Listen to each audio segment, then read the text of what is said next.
tere! Ongi käes ilus aprillikuu ja praegu on siis meil, täna ongi suur reede, nii et on alanud suured pühad. Kes siis kuidas nendesse pühadesse suhtub, on nad munadepühad või lihavõttepühad või ülestõusmispühad.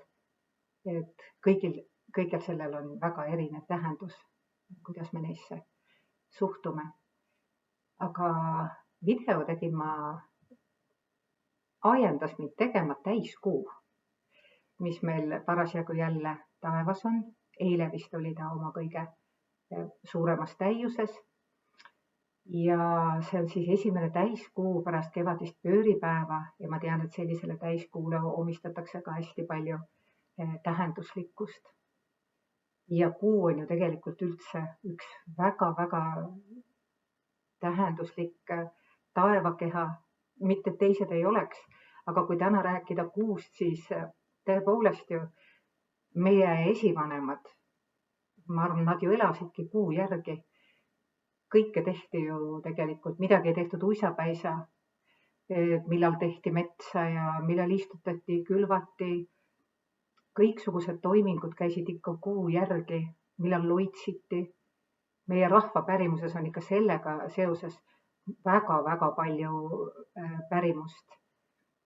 Just kuust, et kuu on tundunud alati inimestele väga eriskummaline ja kõik aja arvamine oli ju kuu järgi, eriti veel on ta ju naistega väga seotud kuutsüklid.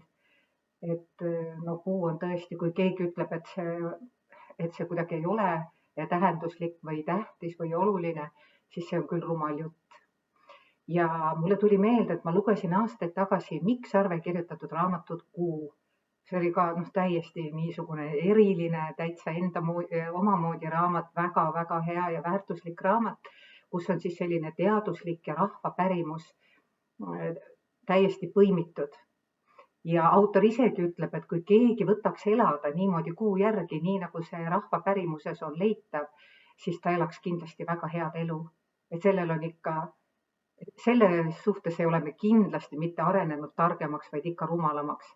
Et meil on kell ja see kalender ja kõik, kes nagu sügavamalt neid asju teavad, mina ei tea. Nii, aga seda ju küll, et tegelikult ju meie kalender ja see, mis taevakaarel toimub, ei ole päris täpselt korrelatsioonis, et seal on ikka vead ja valesti ja mina usun küll, et sellel on ikka tähendus. Kõikidel taevakehadel on ju tähendus. Üldse, kui ma mõtlengi, et me elame siin maa peal ja taevast ja pilvi vaatame ka, aga kõik see universum, kõik see tähesüsteem, planeedid, asjad, see on ju tegelikult see on teine osa meie elust, millest me mitte midagi ei tea. Seda osa pole nagu oluliseks peetud õpetada, ju ta on mingi selline ohtlik salateadus, mis võib-olla ei pea kõik inimesed teadma. Äkki see on kuidagi ohtlik. Ja nagu on need vandenõuteooriad, äkki see on kuidagi ohtlik süsteemile, kui me oleme liiga targad. Aga mind isiklikult on küll nii kuu kui üldse tähistaevas, ma ei tea tast suurt mitte midagi, ma ikka loen siit-sealt, aga ta on mind lummanud lapsest saadik. Tähistaevas, ma mäletan ennast lapsena, kuidas ma istun Soome kelgu peale, me tuleme emaga kuskilt ja on tähine taevas ja kuidas ma lihtsalt see pea kuklas ja ma ainult vaatan seda taevast ja sinna taevasse ma läksin. Ja siiamaani mitte midagi ei ole muutunud. Tähistaevas on minu jaoks nii lummav, täiesti teistsuguse seisundi tekitab. Seal on midagi, see on midagi, loomulikult, see ongi midagi. Nüüd ma rääkisin, ma tahtsin teile seda raamatut ka näidata, kui see nüüd õnnestub, see Mikk Sarve Kuu, ma tõsiselt soovitan seda raamatut. Ääretult hea, väga tark, väga asjalik raamat. Ja kuna meil on praegu jällegi siis käsil täiskuu, siis ma vaatasin oma luuletuste seas ringi ja kuust olen ma kirjutanud küll, keda siis kuu luuletama ei pane. Ja võib-olla siis esimene, aga tegelikult ma salvestasin endale siin. Mul on üks luuletus, see on noor kuust põhiliselt. Ühel talve õhtul, kui käisin jalutamas ja taevas säras see ime ilus kirgas kuusirp. Nüüd oli täpselt samuti. Hästi ilus noor kuu ja ma juhtusin nii hilja tulema või kuidagi õues olemata, teda kogu aeg nägin. Ja ma salvestasin siia, saatsin endale mis ma olin kirjutanud selle luuletuse juurde. Tookord see luuletus, mis selle raamatut lugedes, see ka kindlasti mõjutas. Kuu ise taevas ja siis ka see, mis ma siis olin nagu lugenud selle kohta. Ja mis ma siis olin siia luuletuse alla kirjutanud. Seda luuletust ei loe, äkki saab neid luuletusi palju. Ma loen ühe väga hiljutise luuletuse täiskuust.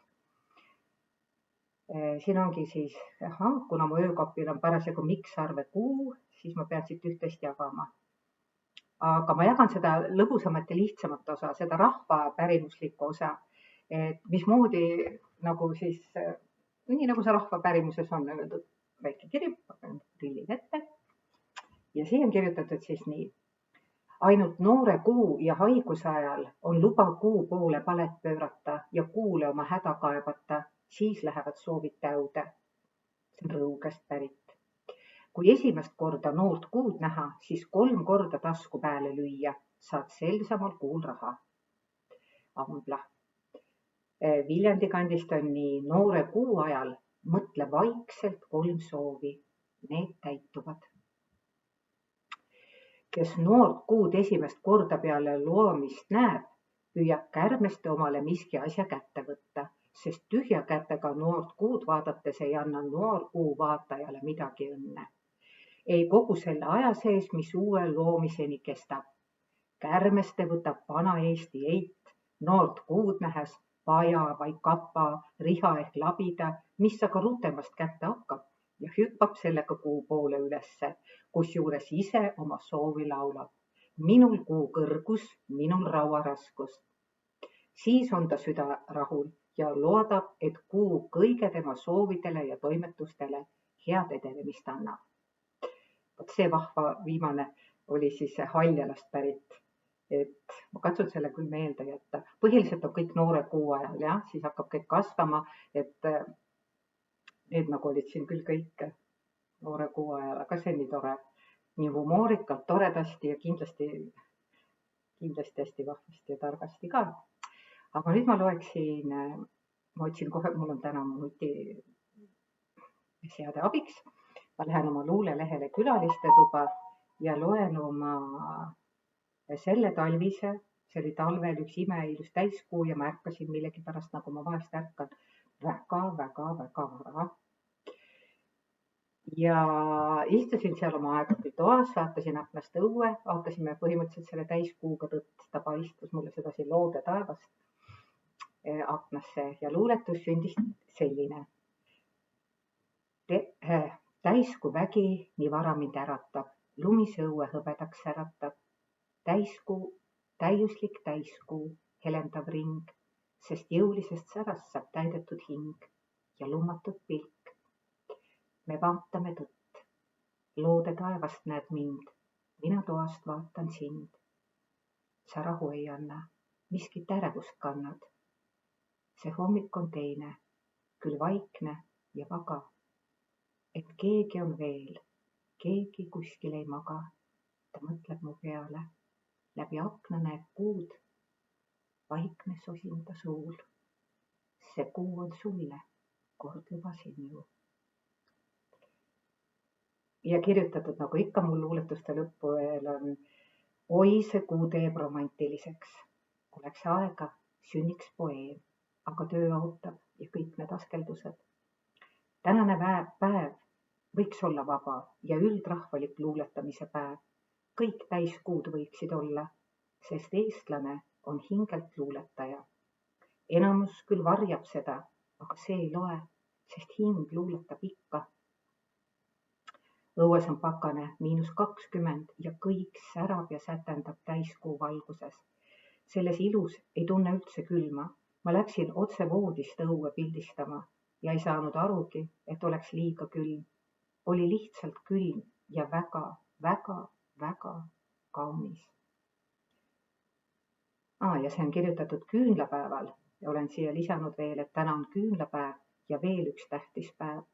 Loodame, et lepingud peavad. Talved jätkuvad ja suved on soojad. Hinged ka. See Tartu rahu aastapäev ja oi kui ilusad pildid ma olen saanud sellest täiskuust ja see lumesädelus ja sära ja sätendus jäid kõik pildi peale. Kes neid pilte vaadata tahab, siis külaliste toast näeb. Täiskuu vägini varamid äratab, nii algab see luuletus, kirjutatud 2. veebruaril sellel aastal. Ja tegelikult oli mul täna veel äge hommik, ma lugesin kuskilt, ma isegi ei tea täpselt, kus kohast ma lugesin. Vappasid seal Facebookis vist. See oli tänase päeva kohta või üleüldse, see jäi mind nii kummitama. Ma ei tea, kas nüüd tuleb väga miks, et see täiskuu asi ja see oli selline asi nagu meile omasest sellisest käitumisest ja nii nagu me inimestena oleme ja reageerime. Et jutt oli siis selleks, et kui me puutume elus millegiga kokku, mingi asjaga, mingi olukorraga, mingi inimesega, siis meis ju kohe tekib mingisugune mulje sellest.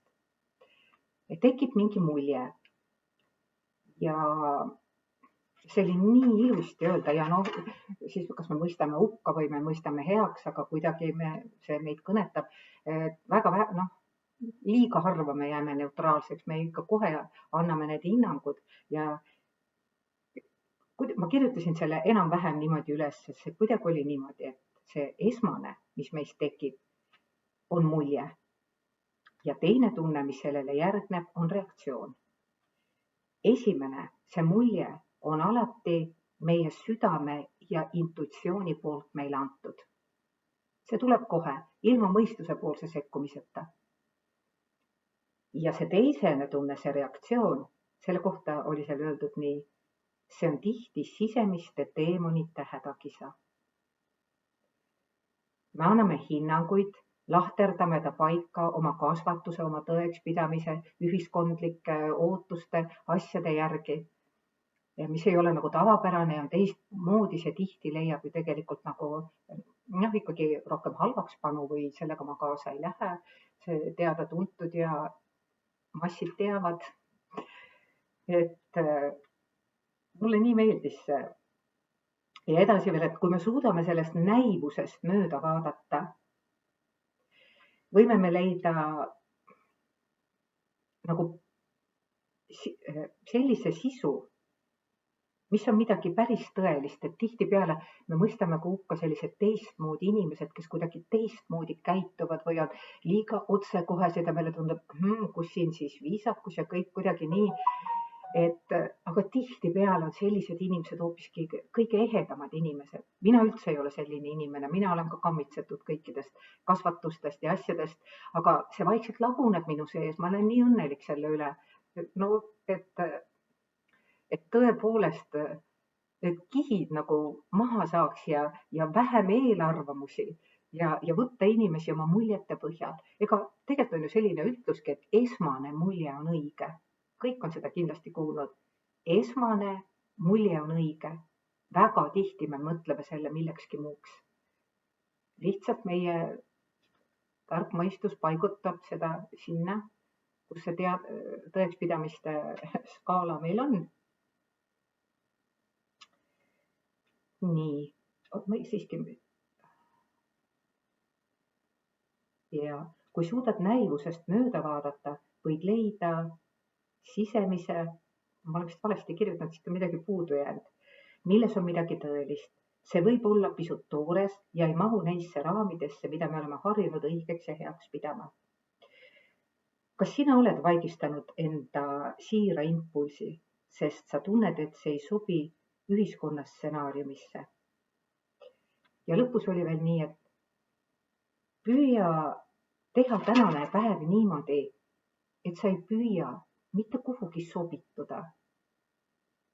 Et sa oled oma ehedal moel. Ja muidugi, kui siit nüüd edasi, siis tavaliselt meie vabanduseks on alati see, et see kuidagi nagu, mõttel läks kaduma. Meie vabanduseks, et see ei sobi, see nagu pole see niisugune, et kui kõik sedasi kuidagi nii vabalt on, et see mõte võeti minult ära. Ma ei saa praegu sellest edasi rääkida, aga ikkagi me võiksime proovida täna olla niimoodi, et me mitte kuhugi ei taha sobituda, et me oleme eheda endana.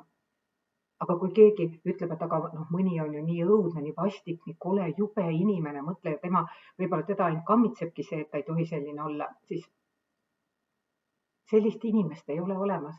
Päriselt oma sisemises olemuses ei ole olemas ühtegi koledat inimest.